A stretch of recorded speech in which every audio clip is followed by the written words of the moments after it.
Selamat pagi, Bapak Ibu yang saya kasihi di dalam nama Tuhan Yesus Kristus. Apa kabarnya? Pasti luar biasa. Kita akan senang ketika seseorang menyapa kita dan kita bisa menjawab bahwa kabar saya baik-baik saja. Dan kita juga pasti senang apabila seseorang datang kepada kita dan bertanya, Bapak Ibu, ada kabar baik. Kira-kira apa respon Bapak Ibu sekalian? Tentunya menyambut dengan sukacita. Atau mungkin ada seseorang datang, Bapak Ibu mau dengar kabar baik dulu atau kabar yang kurang baik? Tentunya kita pasti memilih kabar baik yang kita mau dengar. Dan pagi hari ini saya akan menyampaikan tentang firman Tuhan yang merupakan kabar baik bagi setiap orang. Merupakan kabar sukacita bagi setiap kita. Judul firman Tuhan pagi hari ini adalah kabar baik yang harus direspon juga dengan sikap yang baik. Mari kita sama-sama buka firman Tuhan di dalam Roma 8 ayat yang pertama. Kita buka sama-sama firman Tuhan di dalam Roma 8 ayat yang pertama. Berbunyi demikian. Demikianlah sekarang tidak ada penghukuman bagi mereka yang ada di dalam Kristus Yesus. Sekali lagi kita baca sama-sama firman Tuhan pagi hari ini. Demikianlah sekarang tidak ada penghukuman bagi mereka yang ada di dalam Yesus Kristus Yesus. Amin. Jadi kabar baiknya pada pagi hari ini adalah tidak ada lagi penghukuman bagi orang-orang yang berada di dalam Kristus Yesus. Namun saya coba menggali firman Tuhan ini. Saya coba baca dalam beberapa terjemahan yang ada di dalam Alkitab. Dan mungkin Alkitab terjemahan bahasa Indonesia ini kalau menurut saya agak sedikit kurang lengkap. Jadi saya mencoba di dalam terjemahan King James Version. Di sini saya akan coba bacakan di dalam bahasa Inggrisnya. Roma 8 ayat 1 berbunyi demikian. There is therefore now no condemnation to them which are in Christ Jesus, who walk not after the flesh, but after the spirit. Nah ini dia. Ini yang menarik di dalam terjemahan bahasa Inggrisnya bahwa tidak ada lagi penghukuman bagi mereka yang berada di dalam Kristus Yesus. Namun ada kalimat selanjutnya bahwa bagi mereka yang tidak hidup dalam daging, tapi hidup di dalam roh. Nah, jadi tidak cukup saja kita berada di dalam Kristus Yesus, tapi diingatkan bahwa kita tidak hidup di dalam daging, di dalam manusia daging, di dalam kedagingan kita. Tapi kita harus hidup di dalam manusia roh atau di dalam roh. Kabar baik yang harus kita respon dengan sikap yang baik. Kabar baiknya apa? Tidak ada lagi penghukuman saat kita memilih untuk hidup di dalam roh. Saat kita memilih untuk tidak hidup di dalam daging, maka penghukuman itu tidak berlaku lagi bagi orang-orang yang hidup di dalam Kristus Yesus dan hidup menurut roh, bukan daging. Hidup menurut daging adalah menjadi seterunya Allah. Apa itu seterunya Allah? Menjadi musuhnya Allah. Hidup yang bertentangan dengan kehendak Tuhan. Hidup yang bertentangan dengan aturan Tuhan. Hidup yang berlawanan dengan keputusan-keputusan Tuhan. Mari kita buka dalam Yakobus 4 ayat 4 berbunyi demikian. Yakobus 4 ayat 4 berbunyi demikian. Hai kamu orang-orang yang tidak setia, tidakkah kamu tahu bahwa persahabatan dengan dunia adalah permusuhan dengan Allah? Jadi, barang siapa hendak menjadi sahabat dunia ini, ia menjadikan dirinya musuh Allah. Kembali lagi saya katakan, keputusan ada pada Bapak Ibu Saudaraku yang terkasih. Apakah kita mau memilih ketika Tuhan memanggil kita, memilih kita untuk diselamatkan, untuk mengalami anugerah dan kasih karunia Tuhan? Namun kita kembali memilih hidup di dalam daging, hidup di dalam hawa nafsu kita. Memilih dan menentukan hidupmu dikuasai oleh, dipimpin hanya oleh Tuhan, atau hidup dipimpin bukan menurut keinginan daging atau hawa nafsu. Mari kita kembali baca di dalam Roma 8 ayat 14 sampai dengan 17. Buka sama-sama. Roma 8 ayat 14 sampai 17 berbunyi demikian. Semua orang yang dipimpin oleh Roh Allah adalah anak Allah. Sebab kamu tidak menerima roh perbudakan yang membuat kamu menjadi takut lagi. Tetapi kamu telah menerima roh yang menjadikan kamu anak Allah. Oleh roh itu kita berseru, ya Aba, ya Bapa. Roh itu bersaksi bersama-sama dengan roh kita bahwa kita adalah anak-anak. Dan jika kita adalah anak, maka kita juga adalah ahli-ahli waris. Saya ulangi lagi.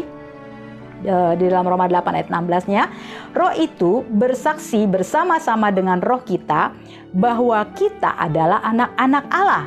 Dan jika kita adalah anak, maka kita juga adalah ahli waris. Maksudnya, orang-orang yang berhak menerima janji Allah, janji-janji Allah yang akan menerimanya bersama-sama dengan Kristus. Yaitu jika kita menderita bersama-sama dengan Dia, supaya kita juga dipermuliakan bersama-sama dengan Dia. Nah, di sini mengapa saya tertarik dengan Roma 8 ayat 1, dikatakan bahwa tidak ada lagi penghukuman saat kita memilih untuk tidak hidup lagi menurut daging. Karena ketika kita hidup menurut daging, kita sedang bersahabat dengan dunia ini. Catat baik-baik, ketika kita hidup dikendalikan oleh daging kita, hawa nafsu kita, keinginan kita, maka kita tidak lagi menjadi sahabat Kristus. Kita tidak lagi menjadi sahabatnya Tuhan.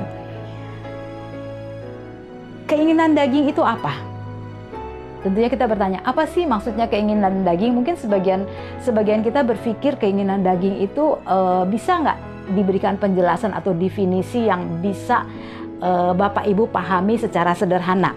Jadi saya coba melihat teks asli dari keinginan daging. Dalam bahasa aslinya adalah phroneo, atau diterjemahkan way of thinking, cara berpikir atau mindset atau pola pikir kita. Jadi keinginan daging itu adalah ketika kita memiliki pola pikir, cara berpikir, mindset kita itu.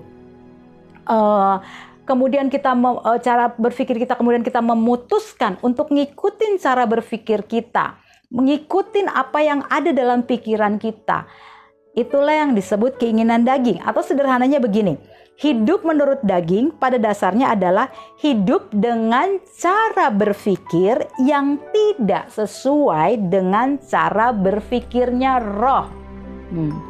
Jadi sederhana seperti itu. Jadi keinginan daging adalah dasarnya adalah hidup dengan cara berpikir yang tidak sesuai dengan cara berpikirnya roh. Jadi begini, keinginan daging itu terdiri dengan hawa nafsu, egois, keinginan-keinginan yang tidak dibangun dari manusia roh kita, yang tidak dibangun berdasarkan firman Tuhan.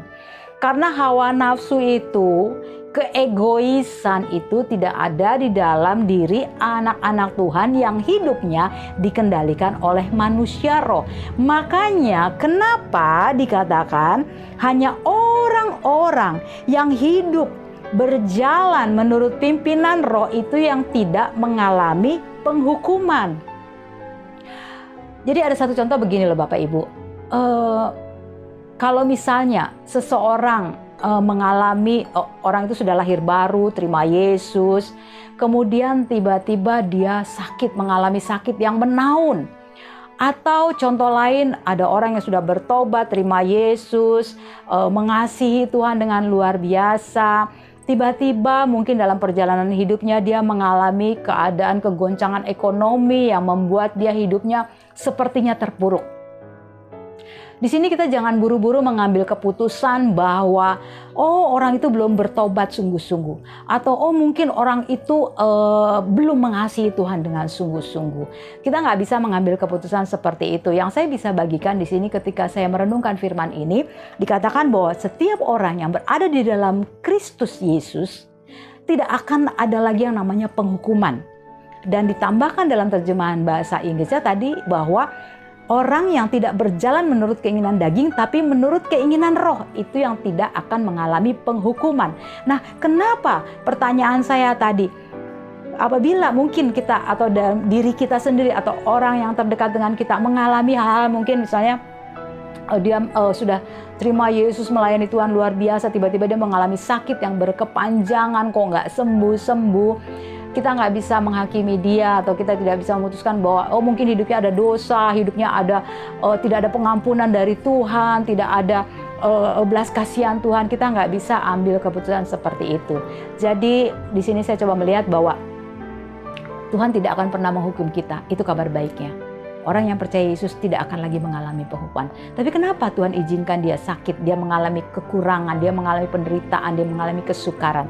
Ada penyebabnya di sini. Saya melihat bahwa salah satunya adalah konsekuensi dari apa yang dia kerjakan yang mungkin kita nggak tahu. Misalnya begini, seseorang dia mempunyai riwayat mungkin misalnya darah tinggi, penyakit darah tinggi.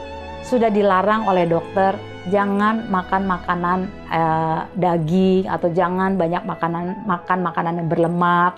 Kemudian dia tidak mendisiplin dirinya, akhirnya dia mengalami stroke, dia mengalami serangan jantung, dia mengalami mungkin darah tinggi atau sebagainya. Itu akibat konsekuensi dari apa yang dari hidupnya, di mana dia tidak bisa mendisiplin kesehatannya. Jadi bukan penghukuman Tuhan atas dirinya, tapi itu akibat apa yang dia tabur, itu yang dia tuai. Ya, jadi beda. Di sini kita bisa belajar bahwa ingat baik, buat orang-orang yang hidup tidak menurut daging, dia tidak akan mengalami penghukuman. Tapi apabila dia masih melayani dagingnya, dia masih ngikutin egonya, dia masih ngikutin hawa nafsunya, ya dia akan terima konsekuensi itu. Dia akan terima akibat dari apa yang dia perbuat.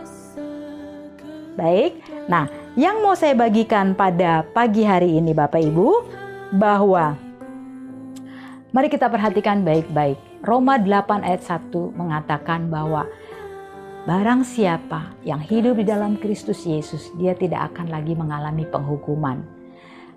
Dia tidak akan lagi mengalami penghukuman dari Tuhan.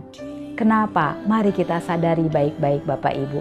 Ada beberapa poin kalau kita baca di dalam Roma 8. Saya akan bagikan, mari kita buka sama-sama Roma 8 ayat 5 sampai 8. Roma 8 ayat 5 sampai 8. Sebab mereka yang hidup menurut daging memikirkan hal-hal yang dari daging. Mereka yang hidup menurut roh memikirkan hal-hal yang dari roh. Karena keinginan daging adalah maut, tetapi keinginan roh adalah hidup dan damai sejahtera. Sebab keinginan daging adalah perseteruan terhadap anak Allah, karena ia tidak takluk kepada hukum Allah. Hal ini memang tidak mungkin baginya. Mereka yang hidup dalam daging tidak mungkin berkenan kepada Allah. Jadi ada 4 hal di dalam Roma 8 ayat 5 sampai 8.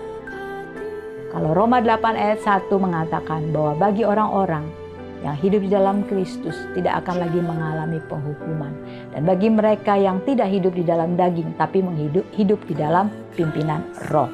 Perlu diperhatikan bahwa orang yang hidup dalam daging di Roma 8 ayat 5 sampai 8 mengatakan mereka memikirkan hal-hal yang dari daging.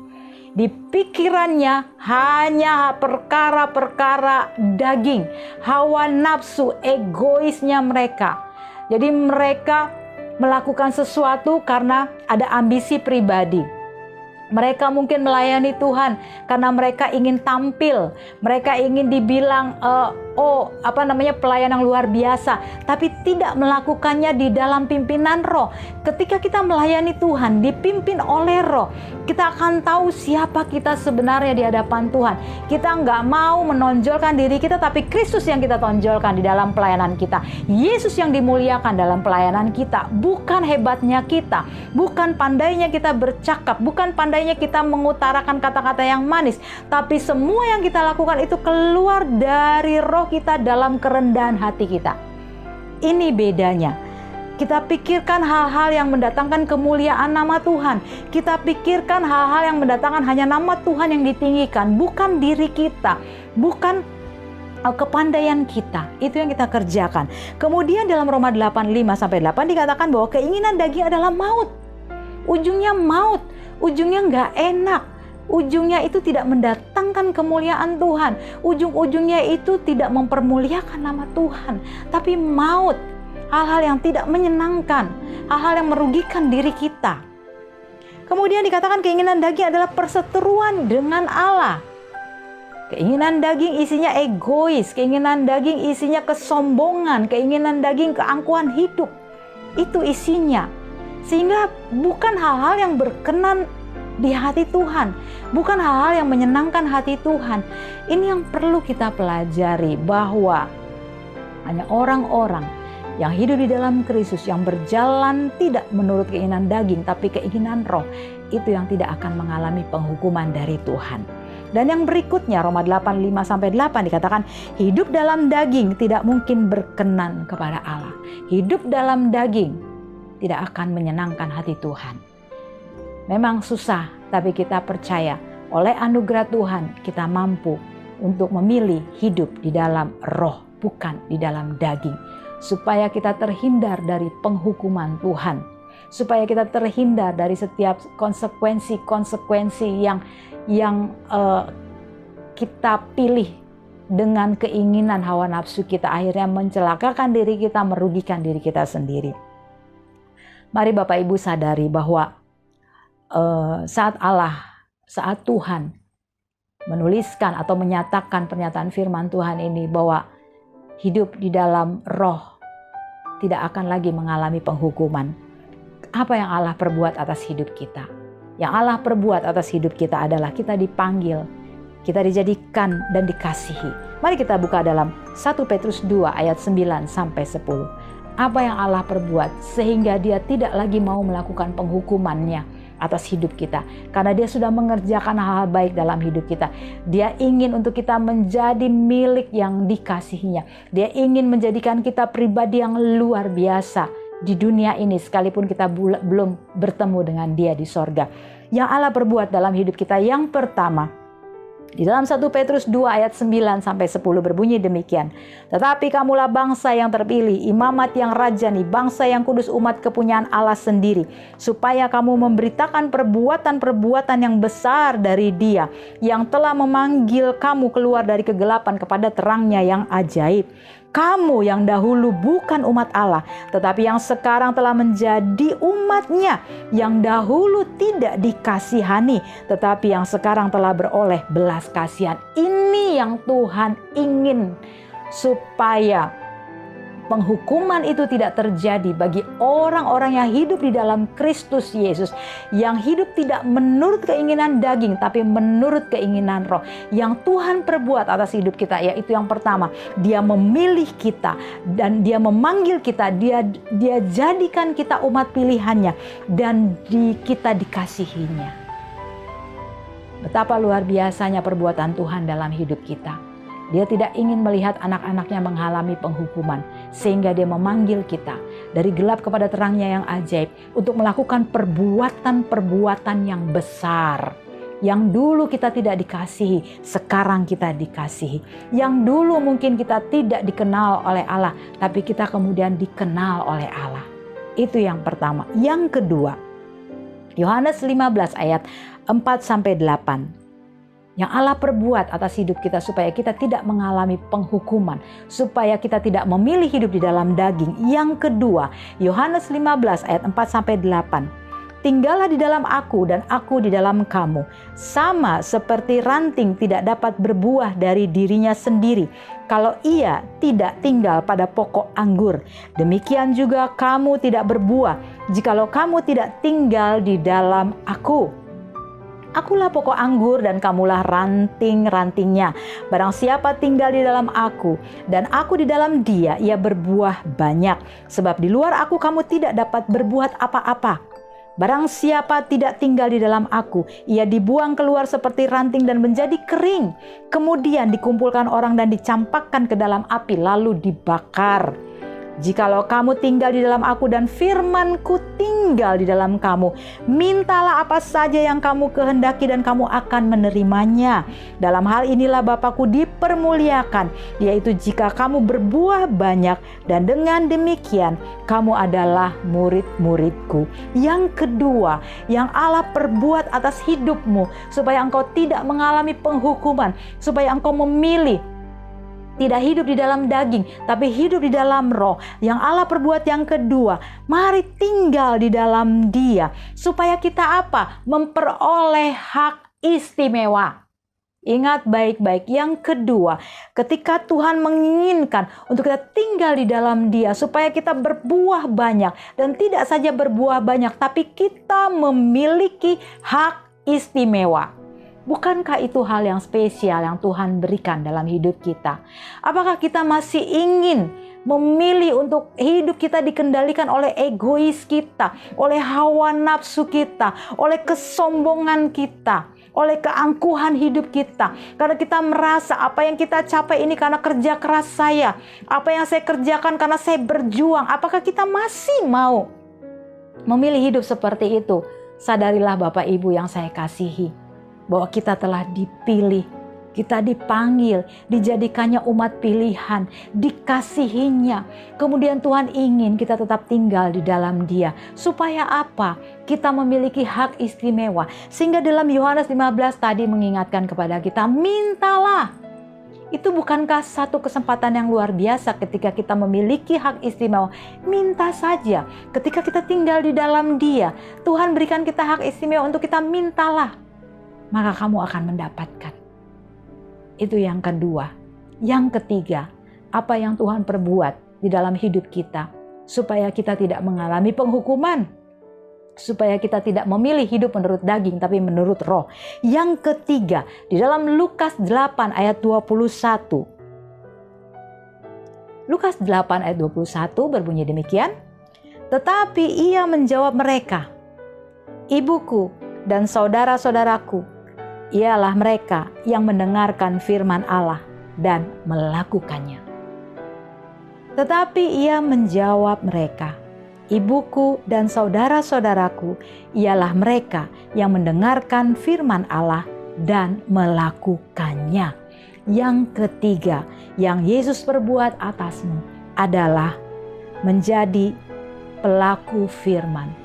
Ketika kita menjadi pelaku-pelaku firman, ketika kita menjadi pribadi yang memilih untuk melakukan firman Tuhan, menghidupi setiap firman Tuhan, maka kita merupakan bagian keluarga Allah dan menjadi miliknya. Kita menjadi bagian keluarga Allah. Yang namanya keluarga, tentu kita mendapatkan perhatian lebih. Kita mendapatkan perlakuan istimewa. Adakah seorang ayah yang tidak memperlakukan anaknya lebih? Adakah seorang ibu yang tidak memperlakukan anaknya lebih istimewa dari anak-anak di luar sana? Demikian juga Tuhan, lebih dari itu Bapak Ibu. Ketika kita menjadi pelaku-pelaku firman, maka kita mendapatkan bagian di dalam keluarga Allah. Menjadi milik Allah sepenuhnya. Kalau menjadi milik Allah sepenuhnya, tentunya kita mendapatkan hak istimewa. Apa saja yang kita minta, maka Tuhan pasti mendengar. Karena Dia sudah memilih kita. Dia memilih kita dari gelap kepada terangnya yang ajaib. Dan menjadikan kita orang yang dikasihinya. Dipanggil, dipilih, dan dikasihinya. Jadi 3 hal ini Bapak Ibu yang perlu kita perhatikan. Bahwa di dalam Roma 8 ayat yang pertama, tidak ada lagi penghukuman saat kita memilih untuk tidak hidup di dalam daging.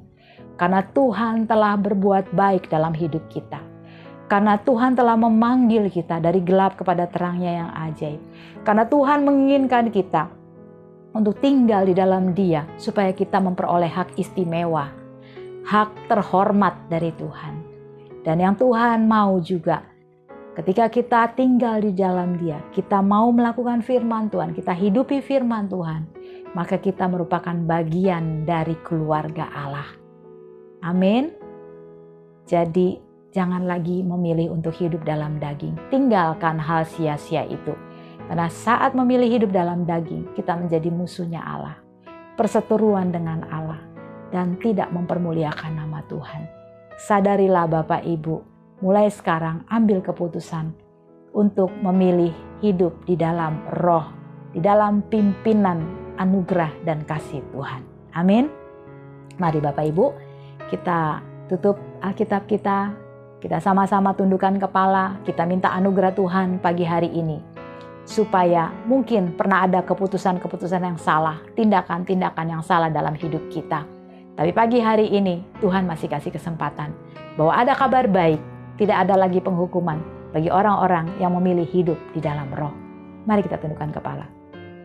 Bapa di surga, kami sangat bersuka cita ketika kabar baik ini kami dengar, bahwa tidak ada lagi penghukuman bagi orang-orang yang hidup di dalam Kristus Yesus dan orang-orang yang tidak memilih hidup di dalam daging.